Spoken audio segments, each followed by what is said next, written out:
Time for Executive Decision, brought to you by your Tri-State Cadillac dealers. All right, Jim, we'll hit you with a bunch of questions here. I'll start with the expanded postseason. So many teams are in the postseason or in the playoff mix. How does that impact the trade market for potential buyers? You know, opposing GMs right now, they are grimacing at the trade market. To use your word from earlier, Yes. you know, I would say this: when you start to look at some, let's just take the relief market, which everybody's out there looking for relievers. They're, you know, it's usually a fairly inexpensive way to improve your team exponentially. But these 4 or 5 guys right here are the tops at the moment. Garrett Crochet's a starter, but I think he's going to run out of innings. He is a dominant reliever and could pitch at the back end anywhere. Tanner Scott has been fantastic for the Marlins. Pete Fairbanks right now. I think Tampa looks like they're going to be sellers. The Angels are clearly sellers. Estevez has got a number of saves there. And then Lucas Erceg, who's a guy that not a lot of guys even know about. He's standing up Mason Miller, who got a lot of attention. He's a power arm, too. All of those guys would require an extra player from your system. So a normal prospect and then a second one because of the demand of all these other teams that are in the market at this point. So if you're a seller of those players, you got to sit tight and get that extra player. And I think that's where it's going to impact this marketplace right now. Okay, Jim, you're a GM today in the expanded wildcard era, let's say, which you should be, by the way, but that's another topic, in my opinion. So you have a lot of mediocrity out there. If you're talking to your evaluators and saying, do we have a good team this year? And your guys are like, nah, not really. Yeah. But you're a couple games out. What do you weigh now? Do you look at if you have a team, or do you look like, well, heck, I mean, look at the Diamondbacks last year. How are you weighing the quality of team versus standings? So, you know, the other factor in that is this new wild card, the extra wild card. So it's the third part of it, right? So I think when you look at, you know, just in the National League, what Arizona did last year, Philadelphia was 86 wins the year before.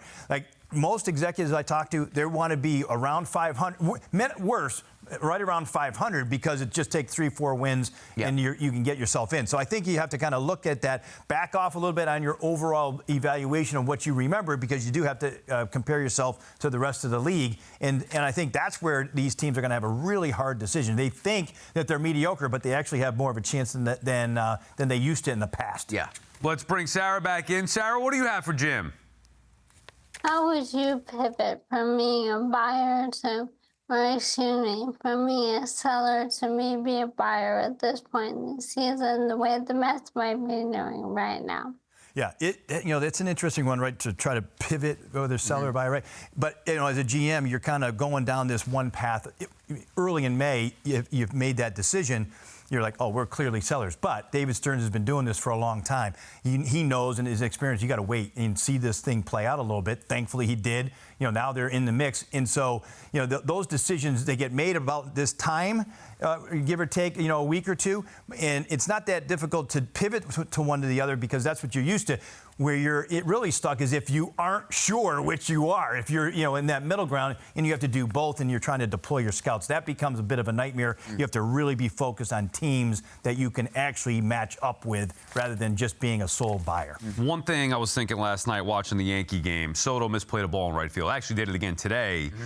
Am I potentially, or we/me, potentially overvaluing or overrating Juan Soto? Like, he fits with the Yankees. Yeah. He doesn't have to be the guy. With the Mets, he's going to have to be the guy. He walks a ton. Not a great defensive player. Like, I'm thinking watching that last night, this guy may drive me nuts. If the Mets are paying him $600 million, am I, or/we, Jim, potentially overvaluing Juan Soto? I think that, you know, knowing what we've seen, he's a little better defensively than he was last year, but he hasn't been a great defender in his career. You know, so I think you know that going in as an evaluation. You hope that he wants to be good at it and continue to get better at it. You're buying the bat. That's what you're buying, and obviously the ability to have an impact throughout the entire lineup. That's where he's going to get paid. Right, but you pay somebody, you know, $550, $600 million, whatever it may be, and he's butchering balls in right field, and he's taking walks in a big spot.